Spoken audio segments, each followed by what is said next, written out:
ನಮಸ್ತೆ ಟಿವಿ20 ಕನ್ನಡ ವಾಹಿನಿಗೆ ಸ್ವಾಗತ. ಆಲ್ದಾಳ್ ವೀರಭದ್ರಪ್ಪ ಅಕ್ರಮವಾಗಿ ಕಟ್ಟಡ ನಿರ್ಮಾಣ ಮಾಡಿದ ಹಿನ್ನೆಲೆ ಮಾನ್ವಿ ಪುರಸಭೆಯ ಮುಖ್ಯಾಧಿಕಾರಿ ಪರಶುರಾಮ್ ದೇವಮಾನೆ ಅವರು ವಿದ್ಯುತ್ ಸಂಪರ್ಕ ಹಾಗೂ ನಳದ ನೀರು ಸಂಪರ್ಕ ಕಡಿತಗೊಳಿಸಲು ಆದೇಶ ಕೊಟ್ಟಿದ್ದು ಕೂಡಲೇ ಕಡಿತ ಮಾಡಬೇಕು ಎಂದು ಜನಸೇವಾ ಫೌಂಡೇಶನ್ ರಾಜ್ಯಾಧ್ಯಕ್ಷ ಜಾವೀದ್ ಖಾನ್ ಒತ್ತಾಯಿಸಿದರು.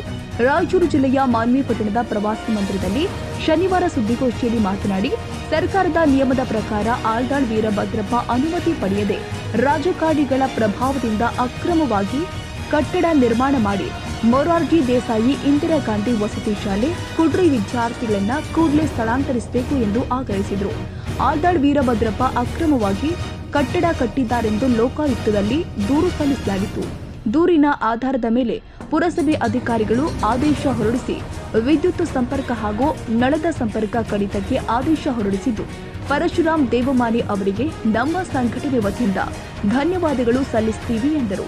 ಏನು ಮಾನ್ವಿ ತಾಲೂಕಿನ ಸರ್ವೆ ನಂಬರ್ 127/3 ಇಂದಿರಾ ಗಾಂಧಿ ವಸತಿ ನಿಲಯ ಪರಿಶಿಷ್ಟ ಜಾತಿ ಪರಿಶಿಷ್ಟ ಪಂಗಡ ಶಾಲೆಯನ್ನು ರಾಯಚೂರು ಗ್ರಾಮೀಣದ ಶಾಲೆಯಲ್ಲೂ ಮಾನ್ವಿಗೆ ಶಿಫ್ಟ್ ಮಾಡಿಕೊಂಡು ತನ್ನದೇ ಆದ ವಾಕ್ ಸ್ವಾತಂತ್ರ್ಯವನ್ನು ತಂದಂಥ ಆಲ್ದಾಳ್ ವೀರಭದ್ರಪ್ಪ ತಂದೆ ಬಸನಗೌಡ ಅವರಿಗೆ ಇವತ್ತು ನ್ಯಾಯಾಲಯದಲ್ಲಿ ಕಾನೂನಿನ ಮೂಲಕ ನಮಗೆ ಏನು ನ್ಯಾಯ ಸಿಕ್ಕಿದ್ದು, ಏನು ಮಾನ್ವಿ ಮೊನ್ನೆ 27/1/2027 ಏನು ಲೋಕಾಯುಕ್ತರು ಸಾರ್ವಜನಿಕರ ಒಂದು ಅಹವಾಲು ಸ್ವೀಕರಿಸಕ್ಕೆ ಅವ್ರು ಬಂದಿದ್ದರು. ಆವಾಗ ನಾವು ಸಾಹೇಬರ ಗಮನಕ್ಕೆ, ಲೋಕಾಯುಕ್ತರ ಗಮನಕ್ಕೆ ನಾವು ತಂದಾಗ, ಸಾರ್ ಈಗ ಆಲ್ರೆಡಿ ನಾವು 1.5 ವರ್ಷದಿಂದ ನಮ್ಮ ಸಂಘಟನೆ ಜನಸೇವಾ ಫೌಂಡೇಶನ್ ವತಿಯಿಂದ ನಾವು ಈಗಾಗಲೇ ಹೋರಾಟ ಮಾಡ್ತಾ ಇದ್ದೀವಿ, ಇದಕ್ಕೆ ನಮಗೆ ದಯವಿಟ್ಟು ನ್ಯಾಯ ಮಾಡಿಕೊಡ್ಬೇಕಂತೇಳಿ ನಾವು ಕೇಳಿದಾಗ ಅವರು ತಕ್ಷಣವೇ ಎಚ್ಚೆತ್ತುಕೊಂಡು ಲೋಕಾಯುಕ್ತರು ಪುರಸಭೆ ಅವರಿಗೆ ಏನೋ ಒಂದು ಪತ್ರವನ್ನು ರವಾನೆ ಮಾಡಿ ಅನಧಿಕೃತ ಅಕ್ರಮ ಅಂತೇಳಿ ಸಾಬೀತಾದ ತಕ್ಷಣವೇ ಸಹಾಯಕ ಕಾರ್ಯನಿರ್ವಾಹಕ ಗೆಸ್ಕಾಂ ಅವರಿಗೆ ಅವರು ಪತ್ರ ಬರೆದು ಏನು ಇಮಿಡಿಯೇಟ್ಲಿ ಕರೆಂಟ್ ಕಟ್ ಮಾಡಿ ಅಲ್ಲಿರುವಂಥ ಮಕ್ಕಳನ್ನು ಶಿಫ್ಟ್ ಮಾಡುವಂಥ ಕೆಲಸ ಕೂಡಲೇ ಮಾಡಬೇಕಂತೇಳಿ ಆದೇಶ ಹೊರಡಿಸಿದ್ದ ಮಾನ್ವಿ ಪುರಸಭೆ ನೂತನವಾಗಿ ಏನು ಹುದ್ದೆಯನ್ನು ಅಲಂಕರಿಸಿರುವ ನಮ್ಮ ಪರಶುರಾಮ್ ದೇವಮನೆ ಸಾಹೇಬರಿಗೆ ನಾನು ಜನಸೇವಾ ಫೌಂಡೇಶನ್ ವತಿಯಿಂದ ಮತ್ತು ಮಾಧ್ಯಮದಿಂದ ನಾನು ಕೃತಜ್ಞತೆಗಳು ತಿಳಿಸ್ತೀನಿ. ಒಬ್ಬ ತುಂಬ ದಿನಗಳ ಕಾಲ, ವರ್ಷಗಳ ಕಾಲ ಆದ ಮೇಲೆ ಒಂದು ಅತ್ಯುತ್ತಮ ಅಧಿಕಾರಿ ಮಾನ್ವಿಗೆ ಬಂದಿದ್ದಾರೆ. ಅವರ ಕಾರ್ಯ ವೈಖರಿ ಮೆಚ್ಚಲೇಬೇಕು. ಒಂದೇ ದಿನಕ್ಕೆ ನಮಗೆ ಪ್ರತಿಫಲವನ್ನು ಕೊಟ್ಟಿದ್ದಾರೆ, ನಮಗೆ ಸಂತೋಷವಾಗಿದೆ. ಮುಂದಿನ ರೀತಿ ಕಾನೂನಿನಲ್ಲಿ ಯಾವ ಕೆಲಸ ಆಗುತ್ತಂತೇಳಿ ನಾವು ಕಾದು ನೋಡ್ತೀವಿ. ಇದರಿಂದ ಉಗ್ರ ಹೋರಾಟವನ್ನು ನಾವು ಹಮ್ಮಿಕೊಳ್ತೇವೆ. ಸೇವಾ ಫೌಂಡೇಶನಿಂದ ಕಳೆದ ಒಂದು ವರ್ಷದಿಂದ ಏನು ಈ ಒಂದು ಹೋರಾಟ ಹಮ್ಮಿಕೊಂಡು ಬಂದಿತ್ತು. ಬಟ್ ಏನಪ್ಪ ಅಂತಂದ್ರೆಗಿನ ನಮ್ಮ ಒಂದು ಹೋರಾಟ ಸಫಲವಾಗಿದೆ. ಸೊ ಯಾವ ಥರ ಕಾರಣ ಅಂತಂದ್ರೆಗಿನ ನಾವು ಈಗಾಗಲೇ ಪುರಸಭೆಗೆ ಈ ಒಂದು ಅರ್ಜಿಯನ್ನು ಕೊಟ್ಟಿದ್ವಿ. ಈ ಥರ ಯಾವುದು ಇಂದಿರಾ ಗಾಂಧಿ ವಸತಿ ನಿಲಯ ಕುರುಡಿ ನಮ್ಮ ಮಾನ್ವಿ ಯರಮಲದೊಡ್ಡಿ ಗ್ರಾಮದ ಯರಮಲದೊಡ್ಡಿ ರೋಡ್ನಲ್ಲಿ ರಸ್ತೆಯಲ್ಲಿ ಏನೋ ನಿರ್ಮಾಣ ಮಾಡಿರೋದು 127/3 1 ಎಕರೆ 12 ಗುಂಟೆಯಲ್ಲಿ ನಿರ್ಮಾಣ ಮಾಡಿರುವ ಒಂದು ಏನೋ ಆ ಒಂದು ಬಿಲ್ಡಿಂಗನ್ನು ನಾವೊಂದು ಅರ್ಜಿ ಮುಖಾಂತರ ಏನು ತೆರವುಗೊಳಿಸೋಕ್ಕೆ ಮತ್ತು ಏನಪ್ಪ ಅಂದರೆ ವಿದ್ಯುತ್ ಕಡಿತ ಮಾಡೋಕ್ಕೆ ಏನೋ ಅರ್ಜಿ ಕೊಟ್ಟಿರೋದು. ಬಟ್ ಏನಪ್ಪ ಅಂತಂದ್ರೆಗಿನ ನಮ್ಮ ಒಂದು ಪುರಸಭೆ ಇಲಾಖೆಗೆ ಕೊಟ್ಟಿದ್ದ ಮನವಿಯನ್ನು ಅವರು ಪುರಸ್ಕರಿಸಿದ್ದು, ಅದಕ್ಕೆ ಅನುಮೋದನೆ ನೀಡಿರುತ್ತದೆ.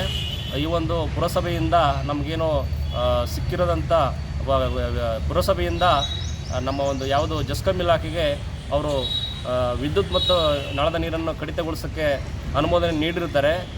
ಅದನ್ನು ಅನಧಿಕೃತವಾಗಿ ನಿರ್ಮಾಣ ಮಾಡೋದಕ್ಕೋಸ್ಕರ ಅವರು ಯಾವುದೇ ರೀತಿಯಿಂದ ಅಲ್ಲಿ ಪುರಸಭೆಯಿಂದ ದಾಖಲೆಗಳನ್ನು ಅನುಮತಿಯನ್ನು ತೆಗೆದುಕೊಂಡಿರೋದ ಕಾರಣ ಪುರಸಭೆಯವರು ಮತ್ತು ಜಸ್ಕಾಂ ಇಲಾಖೆ ಅವರಿಗೆ ಈಗಾಗಲೇ ಆದೇಶ ಹೊರಡಿಸಿ ನಮ್ಮ ಒಂದು ಈ ಹೋರಾಟಕ್ಕೆ ಜಯ ಸಿಕ್ಕಿದೆ ಅಂತ ಹೇಳಿರ್ಬೋದು. ನೀವು ಯರಮಲದೊಡ್ಡಿ ಗ್ರಾಮಕ್ಕೆ ಸಂಬಂಧಪಟ್ಟಂತೆ ಸಾರ್ವಜನಿಕ ರಸ್ತೆಯನ್ನು ಅತಿಕ್ರಮಣ ಮಾಡಿ ಗುಂಡಾವರ್ತನೆಯನ್ನು ತೋರುತ್ತಿರುವ ಹಿಟ್ಲರ್ ಧೋರಣೆಯನ್ನು ಅನುಸರಿಸುತ್ತಿರುವ ಆಲ್ದಾಳ್ ವೀರಭದ್ರಪ್ಪನವರು ಅವರ ವಿರುದ್ಧ ಆ ಒಂದು ವಸತಿ ನಿಲಯವನ್ನು ಸ್ಥಳಾಂತರಗೊಳಿಸಲು ಮತ್ತು ಅಲ್ಲಿರುವ ಇಂದಿರಾ ಗಾಂಧಿ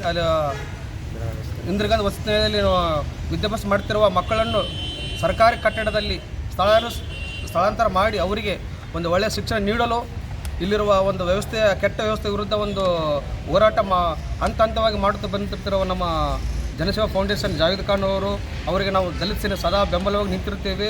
ಇದರ ಸಂಬಂಧ ನಿನ್ನೆ ನಾನು ರಾಜ್ಯ ಕಮಿಟಿ ಖಲೀದ್ ಖಾನ್ ಒಂದು ಸಂಪರ್ಕ ಮಾಡಿದಾಗ, ಆಯ್ತಪ್ಪ ನೀವು ಮಾಡಿರಿ, ಒಳ್ಳೆ ಕೆಲಸ ಮಾಡೋಕೆ ಹಚ್ಚಿದ್ದೀರಿ, ಜಾವೀದ್ ಖಾನ್ಗೆ ಸದಾ ಬೆಂಬಲ ನೀಡಿರಿ, ನಮ್ಮ ರಾಜ್ಯ ಮಟ್ಟದಲ್ಲಿ ನಮ್ಮ ಸಂಪೂರ್ಣ ಬೆಂಬಲ ಇರ್ತದಂತ ಒಂದು ಮಾತನ್ನು ನಮ್ಗೆ ಹೇಳಿದುಂಟ್ರು. ಅದಕ್ಕಾಗಿ ಹೀಗೆ ತಮ್ಮ ಹೋರಾಟ ಸದಾ ಹೀಗೆ ಇರಲಿ, ನಮ್ಮ ಸದಾ ಬೆಂಬಲ ನೀಡುತ್ತೇವೆ ಅಂತ ಈ ಮೂಲಕ ನಾನು ಹೇಳಕ್ಕೆ ಇಷ್ಟಪಡ್ತೀನಿ. ಅಲ್ಲ ಸರ್, ಸೈಯದ್ ಖಾದರ್ ಭಾಷಾ, TV20 ಕನ್ನಡ ನ್ಯೂಸ್, ಮಾನ್ವಿ. ಕನ್ನಡಿಗರ ಮೆಚ್ಚಿನ ನಿಮ್ಮ TV20 ಕನ್ನಡ ವಾಹಿನಿ ಇದೀಗ ಟಿವಿಯಲ್ಲಿ ಲಭ್ಯ. ಕರ್ನಾಟಕ ಮತ್ತು ದೇಶ ವಿದೇಶದ 360 ಡಿಗ್ರಿ ಸುದ್ದಿ ವಿವರವನ್ನ ಪಡೆಯುವುದಕ್ಕೆ TV20 ವಾಹಿನಿಯನ್ನು ಲೈಕ್ ಮಾಡಿ, ವಿಡಿಯೋಗಳನ್ನು ಶೇರ್ ಮಾಡಿ, ಕಮೆಂಟ್ ಮಾಡಿ, ಸಬ್ಸ್ಕ್ರೈಬ್ ಮಾಡಿ. HCN ಕೇಬಲ್ 842 ನಂಬರ್ನಲ್ಲಿ ಹುಕ್ಕೇರಿ ತಾಲೂಕು ಹಾಗೂ ಸಂಕೇಶ್ವರದ ಸುತ್ತಮುತ್ತಲಿನ ಹಳ್ಳಿಗಳಲ್ಲಿ ಲಭ್ಯ. PCN ಕೇಬಲ್ 129 ನಂಬರ್ನಲ್ಲಿ ಹಾರುಗೆರೆ ಸುತ್ತಮುತ್ತಲಿನ ಹಳ್ಳಿಗಳಲ್ಲಿ ಲಭ್ಯ. ರಾಯಬಾಗ್ ಡಿಜಿಟಲ್ ಚಾನೆಲ್ ಕೇಬಲ್ 80ನೇ ನಂಬರ್ನಲ್ಲಿ ರಾಯಬಾಗ ತಾಲೂಕಿನ ಸುತ್ತಮುತ್ತಲಿನ ಹಳ್ಳಿಗಳಲ್ಲಿ ಲಭ್ಯ.